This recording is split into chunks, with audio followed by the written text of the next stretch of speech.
I secretly recorded my mother-in-law's attempt to sabotage my wedding, sent the video to my father-in-law, and it ultimately destroyed her marriage. Hi, so I, 27 female, got married to my boyfriend of 7 years last week. My boyfriend Jake, 28 male, and I got together in college, got a job at the same company, and then moved in together and have stayed together since. Both of us went to college out of state, so for the first couple of years we traveled back home to see our families every couple of weeks. Sometimes they'd come to visit us, and while my family only consisted of me and my parents, he had 3 siblings. He had 2 older brothers, Jared, 30 male, and Alex, 32 male, and a younger sister, Kelly, 23 female. His parents had always been nice to me whenever they'd visit us and would often bring me gifts. His siblings would only visit us sometimes and never all at once, so I did see a lot more of his family than he saw mine. But I was okay with that. I used to get along with my mother-in-law, Jean, 55 female initially, and even up until recently, we were on good terms. She was always nice to me, and I respected that, so I didn't expect her to turn out to be one of the nightmare mothers-in-law that I've read about right here on Reddit. But unfortunately, that's exactly how she turned out to be. Her true colors began to show once Jake and I got engaged about 8 months ago. He'd arranged for both our families to be present when he proposed to me, and it was one of the happiest days of my life. Now, it's definitely my wedding day. We went out for dinner with our families afterward, and while we were talking, Jean mentioned that she was really looking forward to having us move back home with them. Now, neither Jake nor I knew what she was talking about because we certainly didn't intend on moving to Iowa. We were very happy with our life here in Philly and didn't intend on going anywhere for a while. I don't know why, but for some reason, Jean had just assumed that we'd move to Iowa after we got married and help out with running the farm and the business. I think it was probably because all her other kids had chosen the farm life and lived with her. But Jake had made it very clear that he preferred this life and had no intention of living with his parents. Not to mention that he knew the farming business would be in good hands even after his dad, Ben, 57 male, chose to retire because Jared would be there to take over. Jared had married one of their neighbors and lived on the farm. Alex hadn't married, and Kelly was still too young. She just graduated and was trying her luck at graphic designing while working from home. It wasn't as if his parents were all on their own and absolutely needed him to come back home. We didn't say anything at dinner, but after we got back home, I asked Jake about what his mother had said, and he reassured me that he had no interest in going back and would communicate that to his mother the very next day. He didn't say anything at dinner because he didn't want to bring down the energy of that evening. The next day, he went over to the hotel his family was staying in to speak to his mom about this and came back in a very bad mood. When I asked him about it, he told me that his mother hadn't taken that news well, and after one point, she started blaming me for his decision. She believed that I was the one who had influenced his decision and was preventing her son from moving back home to live with her, and had also spoken a lot of rubbish about me and my family, which is why they'd had a really bad argument. Even my father-in-law, Ben, had decided to stand up for me, which had just made things worse.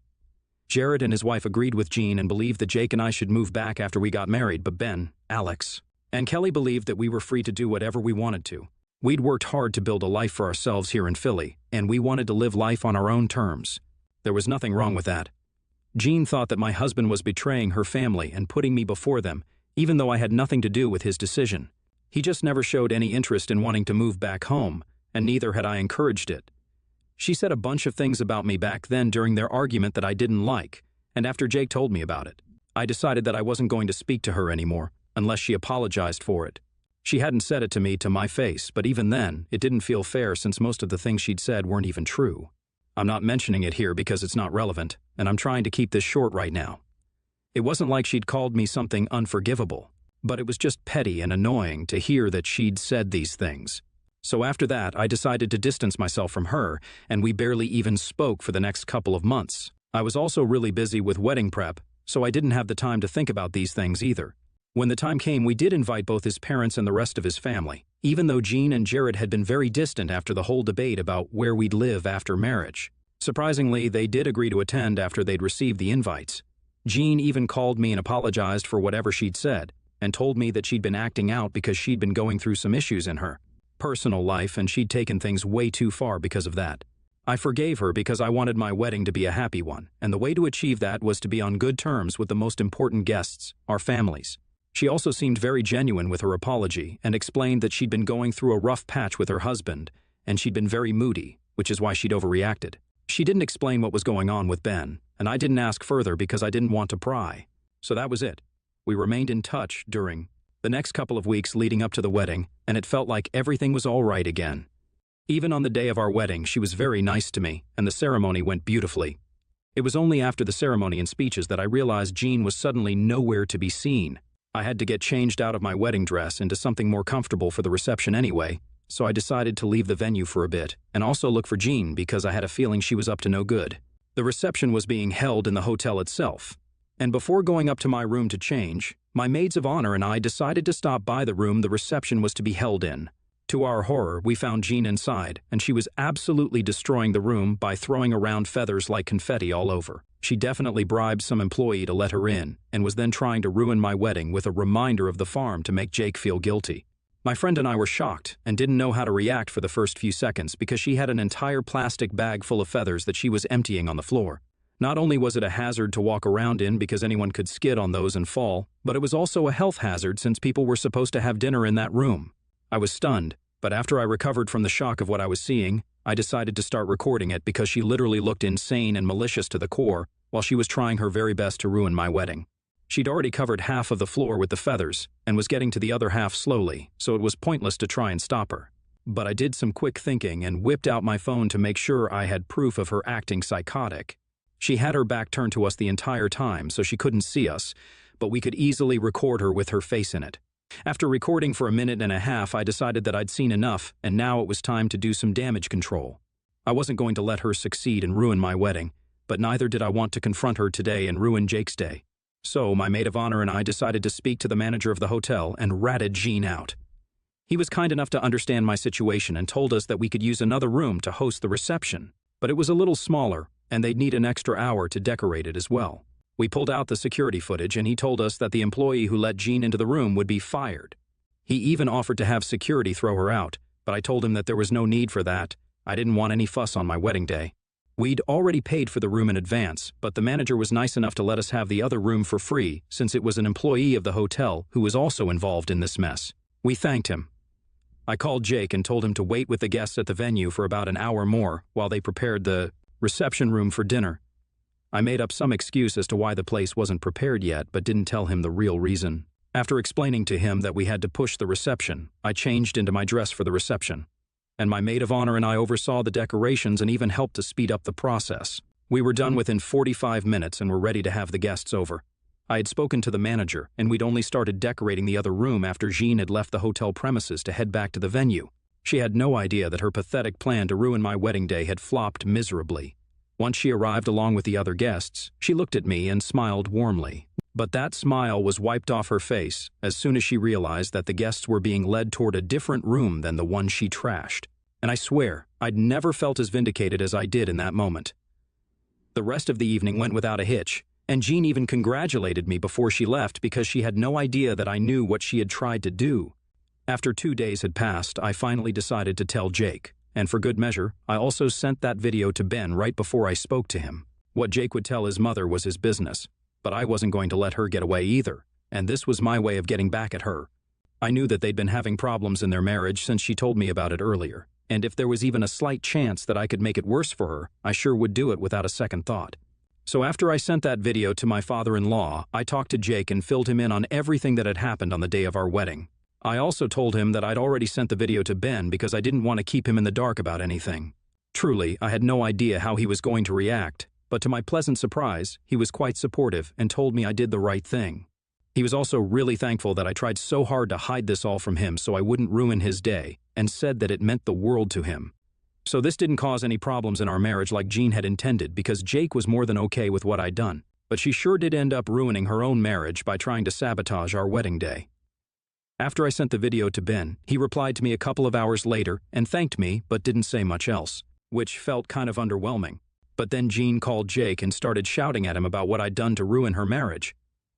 Apparently, the trouble that she'd been having in her marriage had a lot to do with the farm, which she wasn't willing to give up. Ben had received an offer to sell the farm about a year ago, and it was a pretty hefty amount that was being offered, so it was hard to say no. He had no intention of continuing farming for the rest of his life, and his kids, with the exception of Jared and his wife, weren't interested in the farm life either. He'd planned to sell the farm off and split the money between himself and all his kids so that they could move to the city and live closer to us. But Jean had shut that idea down quickly since she didn't like the idea of leaving their farm and home. The buyer didn't back off and kept increasing the amount gradually, and even now, the offer still stands. That's what they'd been fighting about for so long, because Ben was ready to say goodbye to the farm, but Jean wasn't. Things had gotten to a point where Ben and Jean were sleeping in separate rooms since they couldn't even talk to each other without it turning into a fight anymore. Things were bad enough as it was, and my video had just escalated their conflict because now Ben had decided to file for divorce and had packed his stuff up and left their house after fighting with both Jean and Jared. He told Jean that he isn't coming back because she's absolutely unhinged, and the farm has become such a point of contention for her that she's willing to go to any length. He can't bring himself to trust her anymore. Now Jake told her that it was her own fault that her husband had decided to leave, and there was nothing he could do to fix the situation at that point. Jean then decided that she was now going to start pushing Jake to file for divorce from me instead, since apparently I was the one who was destroying his home and tearing him away from his family through my selfishness. Jake fought with his mother about that on that day and said a lot of horrible things to her, even calling her a psycho and an obsessive weirdo. I'd never seen him that angry, and after they disconnected the call, I had to spend several hours consoling him. Even after that, she's continued to text him and keeps insisting that he needs to divorce me if he wants to be happy in the future, or else I'll end up ruining his life. It's been 4 days now, and yesterday she messaged me saying that I had destroyed her home. She told me that she just tried to pull a silly little prank to mess with me, but I'd blown it all out of proportion, and now her marriage had gone to absolute ruin. I tried to ignore her, but she then sent me a picture of divorce papers and asked me if I was pleased with myself. I just couldn't hold back, so I replied, yes, and then blocked her. It was less out of anger but more out of spite because it wasn't me who had originally tried to mess up her marriage, but she definitely had gone out of her way to ruin what was supposed to be a joyous day for me and her son. Only because I didn't want to move back to the farm, and neither did her son, she was ready to penalize us for something that wasn't even our fault. And now she's mad that the consequences of her actions are finally catching up to her. So I didn't feel particularly bad about saying that I was happy she was getting divorced. But then this morning, Jake told me that she, Jared, and his wife were now throwing a fit over what I'd said. And while he didn't scold me for it, he did say that he wished I had just ignored her instead of replying and making matters worse. He seemed a little miffed about what I'd done, and I did apologize, but he just grunted in response to it and said that what I did was really quite unnecessary. But now it was done, and there was no changing it. I don't know how to feel about the situation now because I do see his point. But I feel like we also should remember that Jean was the one who started it all and not me. Her putting all the blame on me and provoking me should have been enough for anyone to snap at her. But Jake also has a point. ATA for telling my mother-in-law that I'm happy that her husband has filed for divorce after she tried to sabotage my wedding and then tried to force my husband to leave me after I exposed her attempt to sabotage? Update 1. Hey everyone, thanks for all the advice here, and especially those who were extra kind and supportive. I don't have anything against farmers, but that's not the lifestyle I'm used to, just to be clear. Because some of you all were accusing me of trying to be offensive toward farmers, I have the utmost respect for them. But that's just not my comfort zone, and I think that's okay. Also, a few people wanted to know what exactly my mother-in-law had said about me initially after Jake and I got engaged, which I didn't include in the original post because I didn't find it relevant. So here goes. She said I had no family values because I'd never had any siblings or any proper family, which is why I was encouraging Jake to abandon his family. She also said that I hadn't been raised right, which I didn't like. She also called me selfish and untrustworthy and said that our marriage wouldn't last long, so you can see why I didn't want to speak to her. I should have stuck to my decision later on as well, but we all make mistakes, and so did I. Jake and I are doing well now. He's moved on from what I texted his mom because he thinks that she brought it on herself. We talked about it last evening after he came back home from work, and he told me that he didn't care about that anymore and apologized for being upset with me over something like this when I had every right to hit back at Jean after what she'd done. So we made it up the same day, and now it's all fine between us. I can't say the same for my in-laws, though, because Alex and Kelly have decided to move out of the house in protest and are living with their dad in a hotel right now, while Jean, Jared, and his wife handle the farm. Realistically speaking, I don't think she'll get to keep the farm, and eventually they'll have to sell it because after watching that video, I highly doubt any judge in their right mind would rule in her favor. Jake and I are on Ben's side and have told him and his siblings that they can talk to us anytime they need to and ask us for whatever help they want, and we'll be there. Ben doesn't even seem upset anymore, and he's become much more lively than he was at the wedding, but I think shedding a deadweight spouse does that to people. I'm happy for him because I honestly cannot imagine spending a lifetime with Jean, and he's someone who has managed to cover half of one lifetime with her, so kudos to him for that. I really hope the divorce works out well. Update 2. Hey, I didn't think I'd be back so soon, but unfortunately, here I am, not with good news, I'm afraid. Jared had to be rushed to the hospital 2 days back because he'd been hit in the arm by one of the cow's horns, and the injury was really bad. It was usually Ben who would deal with the cattle, while Jared and Jean would take care of the production and financial aspects, so they weren't used to the more hands-on things. And neither did they have the years of experience that Ben did. I can't blame Ben either, because he told his wife and son time and again that they were not supposed to mess with the animals when he was not around. And even though he was getting divorced, he'd make sure to come home 3 times a week to take care of the animals. On the days he was too tired to come, he'd send Alex, who also had more experience than Jared. Only Alex and Ben had the proper training because the other kids, including my husband, had never shown an interest in hanging out with the animals. Even the buyer had been willing to have the handlers be trained by Ben and Alex once they took over, but Jared, for whatever reason, thought that he knew better and tried to take matters into his own hands, which is what landed him in the hospital. It's only been 10 days since the last update, and I'd really thought that I'd only come back when I had good news to share about the divorce, but apparently not. We're all in Iowa now and have visited Jared already, but he's too exhausted to even talk to us for more than 15 minutes at a stretch. The medicines are doing their job, and he'll get better eventually, but his wife is inconsolable. One would think that at least now Jean would start thinking about an alternative lifestyle, right? Since they were not cut out for the job? But no, she's still hell-bent on retaining the farm and not selling, and that had led to another huge fight right in the hospital parking lot last evening when Ben and Jean came face to face. He called her an idiot of the highest degree and even said that she was not only a selfish wife but was proving to be a bad mother now, since she didn't even care that her son wasn't up for the job the way she'd believed and had even been hurt in the process. And yet, she was still not willing to keep her ego aside even for a second. It had gone on for a while, but finally Jake and I had managed to separate the two of them and took Ben back to the hotel, where he ranted about Jean for the next hour and a half while drinking scotch. So that's how things are right now. This definitely will affect the divorce, but I hope it's in Ben's favor. Update 3, hello. So, it's been quite a few months since I updated you guys on what happened, and it's about time that I came back here to talk about it. But first things first, thank you to everyone who sent us good wishes and prayed for Jared. He's healed well and is doing much better, even though he occasionally has trouble with his arm. They're also expecting their first kid, and, well, so are Jake and I. I guess I'll just get all the good news out of the way before I move on to the divorce bit. I'm 6 weeks in, and she's crossed the 3-month mark already. It's pretty exciting since they've moved 2 blocks away from where Jake and I live currently. It's been nice so far, and even Ben, Alex, and Kelly live in the vicinity, though not as close as Jared and his wife. It's been 3 months since the divorce came through, and 1 month since they all came back to live here. As you guys may have guessed by now, my in-laws ended up selling their farm and property for an exorbitant price, and most of them have moved here. Jean chose to remain in Iowa, but nobody's too worried since she can easily afford to live out the rest of her life there by herself and even hire a companion if she wants to. Jared told us that he'd offered to bring her along, but she'd rebuffed him and called him a traitor for even thinking about abandoning her this way. He couldn't help the situation anymore, but at least he tried. The divorce was messy, and Ben and Jean are probably never going to be on speaking terms ever again, which would be really weird at Jared's wife's baby shower since he'll definitely invite his mom.